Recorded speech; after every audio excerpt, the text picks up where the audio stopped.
나는 기도응답을 100% 받고 있다. 이 책을 나가도록 하는데, 시간이 되면 이 책을 나가도록 하고, 오늘도 하나님께서 저에게 그 영감으로 주신 말씀을 이렇게 전하려고 합니다. 갈라디아서 2장 16절에서 17절 말씀을 중심으로 해서 이렇게 말씀을 드리도록 하겠습니다. 먼저 마태복음 6장 12절 말씀을 드렸죠. 우리가 어떻게 회개를 해야 되느냐, 그리고 또 죄가 뭐냐, 오페일레마, 우리가 우리에게 죄 지은 자를 사하여 준 것 같이 우리 죄를 사하여 주시옵고, 이렇게 되어 있습니다. 주시옵고 이렇게 되어 있어요. 주기도문 우리 성경에서는 여기서 말하는 우리가 우리에게 죄 지은 자를 사하여 준 것 같이 우리 죄를, 이렇게 할 때 그 죄는 우리가 알고 있는 것처럼 어떤 범죄를 한다든가 가혹을 한다든가 그런 죄를 말하는 것이 아니라고 그랬죠. 빚진 겁니다. 채무자, 그런 뜻을 가지고 있다고 먼저 말씀을 드렸어요. 빚진 겁니다. 그걸 우리가 다른 사람이 나에게 빚진 거, 그걸 용서해 준 것처럼 우리의 죄, 내가 하나님 앞에 빚진 거, 그거 또 다른 사람에게 잘못한 거, 그것도 빚이지요. 그 빚진 걸 용서해 달라. 그걸 사해 주시옵고 이렇게 기도하라고 말씀을 드렸죠. 그래서 우리가 주기도문에서 말하는 이 죄는 뭐 행악자가 된 그것도 그 죄지만, 빚진 채무를 이야기한다고 말씀을 드렸어요. 근데 그 채무라는 것이 내가 다른 사람한테 어떤 피해를 줬다, 행악자가 되어서 피해를 줬던, 또 물질적으로 피해를 줬던, 다른 것으로 피해를 줬던, 어쨌든 그것은 뭐예요? 빚진 거라 이거지요. 그게 바로 죄라는 겁니다.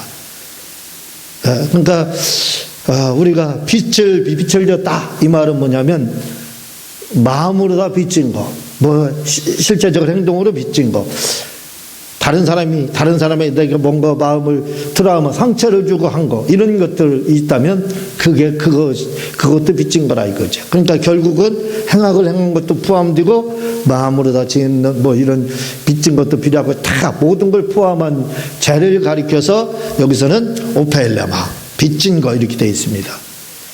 그래서 그걸 다른 사람이 나에게 빚진 거, 우리가 우리에게 죄 지은 자를 사해 준 거, 다른 사람이 빚진 거 사해 준 것처럼 내가 하나님 앞에 어쨌든 행악을 했든 마음으로 했든 뭘로, 그걸 우리가 자범죄라고 한다고 그랬죠. 그거 사해 달라고. 그래서 우리가 회개를 할 때 하나님 저의 죄를 사해 주세요, 용서해 주세요, 그거 안 해도 된다고 그랬잖아요. 주기도문만 해도 자범죄 회개가 되고, 또 한 가지는 바리새인 시몬의 집에서 그 여인처럼 옥합 3천만 원짜리 깨트리면서 주님을 사랑하게 되면, 사랑하면 그 자체가 회개라고 그랬어요. 어떤 걸 원하시겠습니까, 여러분들? 예? 날마다 회개에 발목 잡혀서 그게 아킬레스건이 돼서 일부 앞으로 나아가지도 못하고 하나님 일도 못하고 아무것도 못하고 그런 사람이 될 거냐? 아니면 주님을 사랑하고 주기도문으로 회개해서 자유함을 얻고, 진리가 자유함을 준다고 했는데 그 자유함, 예수님이 우리를 자유함을 준다고 했는데 그 예수님의 자유함을 맛봐서 더 열심적으로 주님 사랑하고 주님 나라를 향해서 전진할 건지, 그건 여러분이 선택해야 됩니다. 제가 바라옵고 원하옵기는 그런 우리가 알고 있는 그런 회개는 하지 마세요. 그걸 하지 말고 성경에서 말하는 예수님 진짜 눈물로 사랑하고, 그리고 주기도문으로 여러분들 회개해서 여러분들이 어떤 마음에 빚진 것이 있다 할지라도, 제가 있다 할지라도 자유함을 얻으시기를 바랍니다. 그런데 오늘 말씀해 보면은요, 갈라디아서 2장 16절에 보면 사람이 의롭게 되는 것은 율법의 행위로 말미암이 아니요, 우리가 의롭게 된다는 거, 거듭남을 말하고 있어요. 칭의를 말하거든요. 칭의라는 것은 법입니다. 판사가 무죄, 죄가 있음에도 불구하고, 요즘에 더불어 범죄당이 사법농단을 하고 있습니다. 검찰농단도 하고 사법농단도 하고 있어요. 그래서 자기 진영, 자기에게 속한 사람들은 죄가 있더라도 풀어줘요. 무죄석방. 또 사법부에서도 역시 죄가 있음에도 불구하고 그냥 무죄 판결을 내립니다. 이 지금 사법부문 판단을 그렇게 하거든요. 이런 불의한 재판관이 아니라 그런 재판관이 아니라 진실된 재판관이 법에 근거해서, 진영이 아니라 법에 근거해서 판결을 내리는 그 판결을 바로 칭의라고 하는 거예요. 칭의. 죄가 없는데 뇌물 먹고 죄 있다, 죄 없다 하면 그건 불의한 재판관이고, 죄가 있으면 죄 있다 하고 죄가 없으면 죄가 없다 하는 거, 이게 의로운 재판이라 이거죠. 그걸 가리켜서 칭의라고 하는 겁니다. 죄가 있어요, 우리가. 근데 하나님께서 예수님의 보혈의 피를 보고, 예수님이 십자가에서 피 흘리신 거 그거 보고 우리에게 재판장 대신 하나님을 재판장으로 성경에서는 말하거든요. 그 재판장, 판사라 이거예요. 판사가 무죄. 누구? 변호사 되시는 주님이 변호를 듣고 내가 내 보혈로 변호했다 이거예요. 그래서 주님이 그렇게 변호를 하는가 아버지께서 무죄, 너 죄 없다, 죄 있지만 죄 없다 이렇게 해준 거예요. 판사가 그렇게 하면 자유입니다. 자유. 나 자유 얻었네요. 그게 바로 칭의라는 거예요. 죄가 있음에도 불구하고 무죄 석방, 죄 없다. 이게 바로 칭의인데, 그를 여기서는 사람이 의롭게 되는 것은 율법의 행위로 말미암아 되는 것이 아니다. 의롭게, 사람이 의롭게, 칭의 바꿔서 칭의, 무죄 그 말입니다. 해방 그 말이에요. 이렇게 되는 것은 뭐예요? 율법의 행위로 말미암지 않고 오직 예수 그리스도를 믿음으로 말미암아, 이렇게 나오고 있잖아요. 우리가 무죄 석방 받는 거, 우리는 죄가 없습니까? 없는 사람 누가 있어요? 있죠. 근데 주님이 재판장이 무죄하면 끝인 거예요. 혐의 없다, 무혐의 없다 이거예요. 그러면 자유, 해방, 당당하게 살아갈 수 있는 겁니다. 이 땅에서도. 무혐의 받았는데도 벌벌 떨고 있나요? 감옥에 있어야 되나요? 그런 경우 없어요. 무혐의 받고 무죄하면 바로 석방입니다. 그렇죠? 바로 그 말이에요. 죄가 있음에도 불구하고 예수 그리스도로 말미암아, 예수님 보혈의 피로 말미암아, 그분이 십자가에 죽으심으로 말미암아 너 무죄, 죄 없다, 이게 뭐로? 의롭다 하는 말이고 칭의라는 거예요. 그런데 이 의롭다 하는 말이 디카이 오 이렇게 되어 있습니다. 헬라어로 디카이 오, 이 굉장히 중요한 거예요. 디카이 오스, 디카이 마, 디카이 신의, 때로는 디카이 신의도, 이건 공의, 공평 이렇게 되어 있는데, 디카이 오스는 뭘 말을 하냐면 디카이 오는 뭘 말을 하냐면요, 아까 우리가 제전자를 사여진 거, 우리 저의 죄를 사여지 없이가 할 때 그 죄가 빚진 자, 채무자 이렇게 말씀드렸죠. 근데 바로 이 디카이 오라는 이 우리가 칭의라고 하는 이 의롭다, 너 죄 있는데 죄 없다, 이 말이 뭔 줄 아세요? 바로 빚을 갚았다 그 말입니다. 빚을 갚았다. 놀랍죠? 죄도 빚을 갚은 걸로 말하고 의롭게 된 것도 뭐라고요? 디카이 오, 헬라어로 디카이 오는 칭의인데 의롭게 됐는데 뭐예요? 빚을 갚았기 때문에 의롭다 이렇게 돼 있어요. 빚을 갚았기 때문에. 빚을 갚아서 원상이복됐다, 원상복귀 이렇게 말을 하고 있습니다. 이게 굉장히 중요한 거예요. 왜? 예수님이 빚을 갚았잖아요. 율법이 요구하는 피, 죄를 지으면 피를 요구해, 그 피의 값을 치렀잖아요. 율법이 요구하는 것. 그러니까 율법이 요구하는 것, 그냥 예수님이 불의하게 법을 무시한 게 아닙니다. 우리 요즘에는 범죄자들이 법 사이로 다니려고 법의 이 허점을 이용해 가지고 한번 일 저지려고 얼마나 해요. 예수님이 그렇게 법을 허점을 이용해 가지고 우리를 이렇게 했다는 말이 아니에요. 그렇게 또 다른 범죄를 저질러서 이렇게 했다는 말이 아닙니다. 예수님이 우리를 이렇게 했다는 것은 그게 아니에요. 당당하게 주님이 율법이 요구하는 거, 죄인에게, 죄는 피가 죄를 용서한다 했기 때문에 그 율법의 요구를 그대로 하나님 말씀 율법이 그렇게 요구하는가? 그 율법이 요구하는 것은 뭐예요? 빚을 갚아야죠. 율법에 요구하는 대로 해서 정당하게 우리를 자유롭게 하야죠. 구원하야죠. 칭의를 하야죠. 그래서 정당하게 했다는 겁니다. 정당하게. 편법으로 이 더불어 범죄당, 문재인 일당들이 지금 편법으로 다 해가지고 지금 재판에서 죄 있는 사람도 무죄 이렇게 하고 있는데 그렇게 편법을 주님은 한 적이 없다는 거예요. 그렇게 하지 않았다는 거예요. 그렇게 하지 않고 정당하게 율법을 요구하는 대로 율법 피를 원했잖아요. 그래서 짐승의 피를 드렸잖아요. 그러나 그것은 영을 깨끗하게 할 수 없는 피였습니다. 우리의 육만을 자범죄죠. 육만을 육체로 지은 죄만 그걸 깨끗하게 원죄를 해결하지 못했다 이거죠. 그래서 우리 주님이 정당하게 그 피에는 생명이 있다고 하는데 그 영혼을 구원하는 영혼을 구원하기 위해서 육체를 구원하기 위해서 동물의 피를 드렸지만 영혼을 구원하기 위해서 바로 피를 드린 겁니다. 그래서 주님이 보혈의 피를 흘리신 거예요. 그걸 요구했기 때문에. 그래서 값을 지불했다.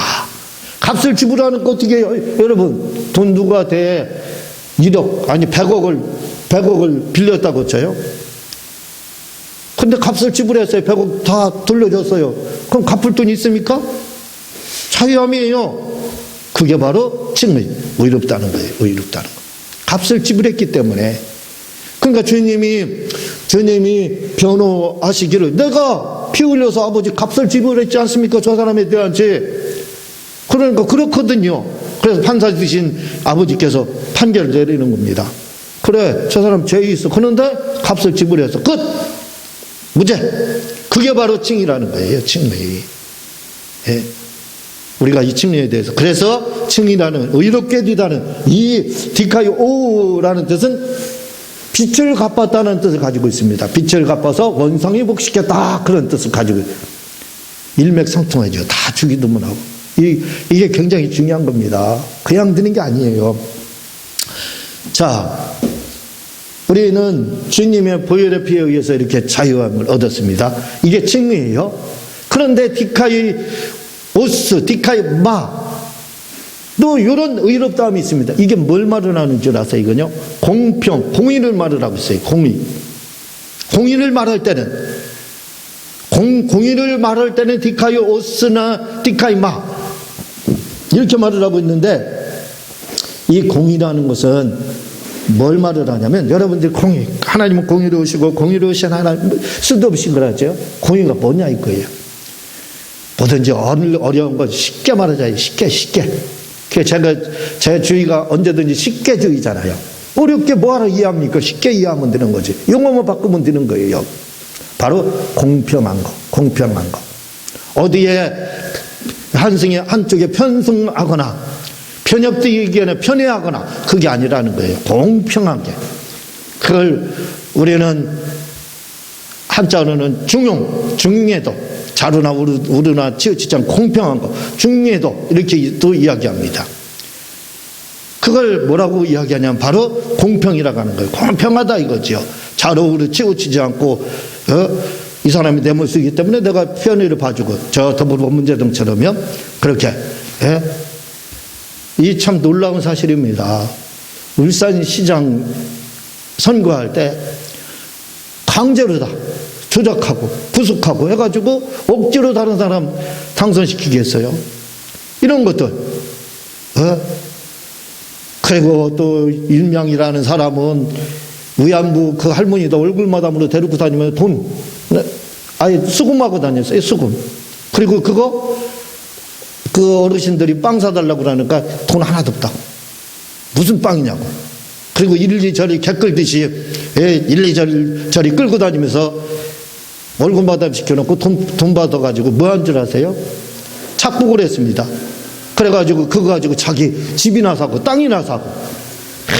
참. 그리고 얼마에 사고 그거 그냥 팔아버리고 자기 호주머니나 채우고 이렇게 불법을 이렇게 행하는 거 어디에 편승돼서 한쪽 해서 하는 것이 공의가 아니라 이거예요. 그게 공의라는 것은 그렇게 공평합니까? 그리고 죄가 없는데도 죄 있다고 하고 있는 사람은 없다고 하고 지금 그렇게 하고 있잖아요. 이게 공평이냐 이거예요.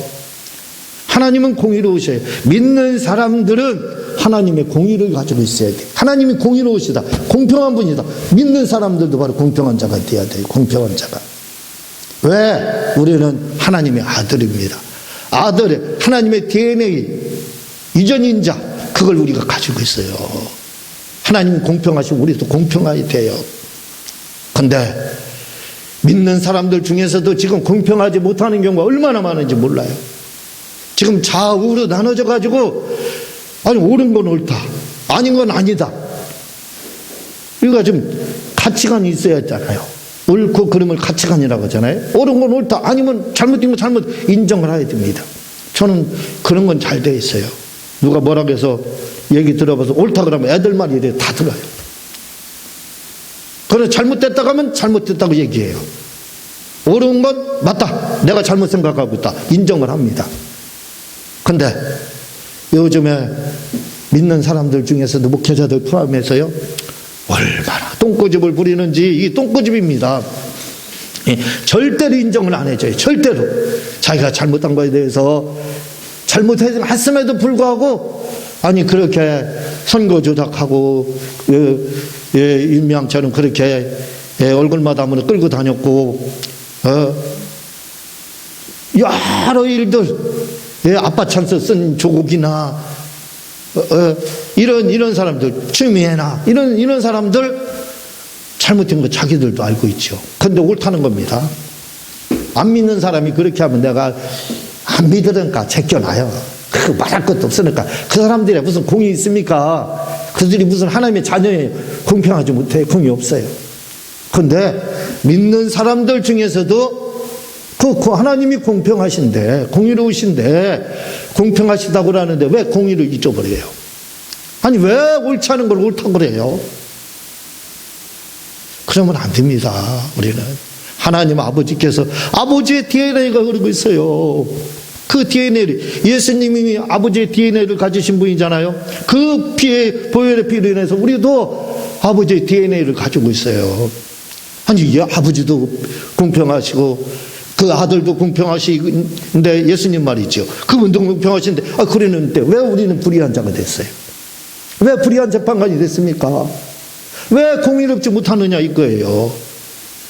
이거 통탄할 일 아닙니까? 이건 진영의 싸움이 아니에요. 진영의 싸움이 아니에요. 공평한 건 공평하다, 잘못된 건 잘못됐다, 잘된 건 맞다, 우리 그렇게 해야 됩니다. 왜? 하나님의 자녀잖아요. 우리가 안 믿는 사람들의 자녀입니까? 그게 아니잖아요. 그게 아니잖아요. 하나님의 자녀예요. 하나님의 자녀는 하나님과 같이 행해야 돼요. 예? 주님과 같이 행해야 됩니다. 주님이 우리의 모델, 롤모델이에요. 제자, 닮다라는 뜻을 가지고 있습니다. 제자 닮는 거예요. 닮는 거. 마데테스, 제자 닮는 겁니다. 예? 미메테스, 본받아야 되는 거, 미메테스, 흉내내는 거예요. 흉내내는 거. 지금 우리 주님을 흉내내서, 아버지를 흉내내서, 아버지가 공평하신 분이면 우리도 공평하고, 공의로우시면 우리도 공의로워야죠. 근데 우리는 어디서 돌연변이가 태어났는지, 그건 돌연변입니다. 예? 돌연변이가 태어났는지, 하나님은 공평하시고 아들도 공평하신데 자기는 공평하지 않으면서도 예수님 믿는데요. 그건 돌연변입니다. 돌연변이는 마귀예요. 마귀가 돌연변입니다. 변질자라고 그랬잖아요. 돌연변이라는 뜻이에요. 네? 우리는 그렇게 되면 안 됩니다. 하나님 공평하신 것처럼 우리는 공평해야 돼요. 칼빈은 제가 말씀을 드렸지만 참 말은 기가 막히게 했어요. 이 말은 받아들여요. 성경이 가는 데까지 가고 성경이 멈추는 데까지 멈춘다고. 그걸 뭘 말하는 줄 아세요? 공평을 말하는 거예요. 공평. 가치관을 말하는 겁니다. 성경이 옳다 하는 데까지 옳고, 성경이 그러다 가면 안 받아들이고. 그런 것이 뭐예요? 그 말입니다. 성경이 가는 데까지 간다. 성경이 멈추라는 데서 멈춘다. 뭐예요? 가치관을 말을 하는 거예요. 성경이 옳다 가면 그거 옳은 것만 믿고, 아니라 가면 안 믿는다. 그게 뭐예요? 가치관이, 요즘 말로 가치관이라고 하는 겁니다. 가치관이라는 것이 좀 혼동해 왔는데, 사람들은 좋아하는 거, 자기가 좋아하는 죄를 저질러도 관계없어요. 범죄, 온갖 행악을 행해도 관계없어요. 저 문재인 일당들처럼. 그렇게 해도 관계없어요. 왜? 이 가치관이 무너졌어요. 뭘로다? 가치관이 바뀌었습니다. 돌연변이가 됐어요. 가치관이. 그게 뭐예요? 좋고 싫음. 내가 좋아하면 아무리 집단이라고 범죄를 저질러도 해도 무조건이다. 환영합니다. 그게 안 믿는 사람들은 내가 제낀다고 했어요. 그렇게 할 수 있어요. 믿는 사람 왜 그럽니까? 왜 공평하지 못하느냐 이거죠. 왜 성경이 가는 데까지 가지 못하고 성경이 멈춰라는 데까지 말만 뻔지르 하면서 그 얘기하면서 왜 정작 당신은 그렇게 못하고 있느냐 이거예요. 그러면 안 된다 이거죠. 그러면 안 되는 겁니다. 성경이 가라가는 데까지 가고 멈추라 가는 데까지 멈추는 그게 공평이며, 공평한 자는 성경이 멈추라 가는 데 멈춥니다. 성경이 가라가는 데까지만 가요. 더 이상 하지 않습니다. 제가 더 기가 막힌 게 뭔지 아세요? 이야기 나누다 보면 사람들 예수님을 믿는데요, 자기는 복음주의다 이렇게 말합니다. 복음이라는 게 뭐예요? 기쁜 소식, 유앙겔리온. 누구? 예수님을 말을 하고 있습니다. 성경을 말을 하는 거예요. 그런데 복음주의가 뭐냐고 물어보면은 막 신학을 얘기해요. 신학을. 어디 신학이 복음입니까? 그 신학이지요. 그러면 안 돼요. 저는 신학 해석집을 낸 사람이 다 알고 있습니다. 그러나 그 신학이 복음주의는 아니라, 그 신학이지 복음주의가 아니에요. 우리는 이 복음주의, 예수님을 따르는 사람들입니다. 그러면 예수님을 따르고 예수님을 믿는 사람들이라면 예수님의 말씀에 관심을 가져야죠. 다른 사람의 학자의 신학의 그 주장을 하는 것이 아니라 예수님의 말씀, 하나님의 말씀, 예수님 무슨 말씀했는지 거기에 중점을 둬야 됩니다. 그래서 예수님의 말씀만 바라보고 그 말씀만 순종하고, 그 말씀 큰 바위 얼굴처럼 그 큰 바위 얼굴 되신 예수님 그 말씀만 닮으려고 하게 되면 당신이 큰 바위 얼굴이 되는 거예요. 그게 바로 복음주의입니다. 그게 복음주의예요. 성경이 가는 데까지 가고 성경이 멈추는, 그게 복음주의예요. 그런데 말씀을 드렸지만 칼빈은 그렇게 말했습니다. 성령을 부인했고 예수께 채찍에 맞으면 나았다는 말씀 부인해버렸습니다. 결국은 말은 뻔지르르하게 기름 발라놓고 성경이 가는 데까지 가고 멈추는데 멈춘다고 해놓고 안 멈췄어요. 성경이 가는 데까지도 안 갔습니다. 안 믿었으니까 주님이 채찍에 맞으면 나았다는 말씀을 안 믿었어요. 뿐만 아니라 성령을 부인했습니다. 그렇게 됐다 이거죠. 그래서 그걸 본받아서 그러는지 사람들이 복음주의로, 신학주의로 받아들이고 하나님의 말씀을 그렇게 받아들이고 있지 않습니다. 하나님 말씀을 우리는 그거 표본으로 둬야 돼요. 하나님의 말씀이 우리의 표본입니다. 거기에서 우리가 그게 분수령이 돼야 돼요. 그거에서 잘못됐는지 잘 됐는지를 우리가 판단의 기준을 그걸로 가져야 됩니다. 성경 말씀 오직. 그런데 하나님 말씀들을 사람들은 믿으려고 하지 않아요. 믿으려고 안 합니다. 워크북, 텍스트북이 있죠. 워크북은 교재, 텍스트북, 워크북은 연습장이죠. 텍스트북이 교재죠. 우리의 성경이 바로 교재입니다. 텍스트북이라 이거죠. 근데 워크북, 그 외의 것들, 거기에 관심을 더 가져요. 그러면 안 됩니다. 그러면 안 돼요. 주님이 공평하셨던 디카요 오마 마찬가지로 이와 같이 하나님은 공의로 있다고 그랬어요. 우리는 공의로워야 됩니다. 그래서 의인은 오직 믿음으로 말미암아 살리라. 즉 의인이라는 것은 뭐예요? 승리를 받은 사람들은 믿음으로 말미암아 산다는 겁니다. 승리를 받은 사람들은 믿음으로 사는데 그 기준이 뭐냐? 바로 하나님의 의를 가지고 산다. 공평하게 산다는 겁니다. 공평하게. 공의를 가지고 산다는 거예요. 우리가 의롭게 산다는 것은 예수님을 주님으로 영접하고 그 다음에 칭의를 받고 그 다음에 의롭게 사는 것은 뭘로 다요? 바로 공의를 가지고 산다는 뜻이에요. 가치관이 공의가, 하나님의 가치관, 하나님의 공의를 가지고 하나님의 공평함을 가지고 사는 걸 의롭게 산다고 하는 거예요. 우리가 칭의는 믿음으로 칭의를 받습니다. 그 다음에 삶은 의로운 삶을 살아야 돼. 뭘로 다? 칭의를 가지고. 공평함을 가지고 하나님이 공평하신 것처럼 우리가 공평하게 살아야 된다는 거예요. 그렇게 신앙생활 해야 되는 겁니다. 우리는 오늘 승리에 대한 의롭다함을 받는 것에 대해서 알았습니다. 그리고 어떻게 살아야 돼? 바로 공의로 의롭게 산다는 것은 뭐예요? 공의로 산다는 거. 의롭다함을 받은 사람은 의롭게 살아야 돼요. 칭의를 받은 사람은 뭐예요? 공평함, 공의로다. 하나님이 공의로우신 것처럼. 어디 한 진영 싸움에 편승돼서 무조건 잘못된 것도 잘못됐다가 안 하고 잘됐다가 하는 거, 공의를 잃어버린 거, 공평함을 잃어버린, 그러한 삶을 살아서는 안 된다 이거죠. 무슨 일이 있더라도 우리는 아버지가 공평하신 것처럼 우리도 공평한 의롭게 사는 우리 모두가 되시기를 주님의 이름으로 부탁을 드립니다. 기도하겠습니다. 하나님 아버지, 참으로 감사합니다.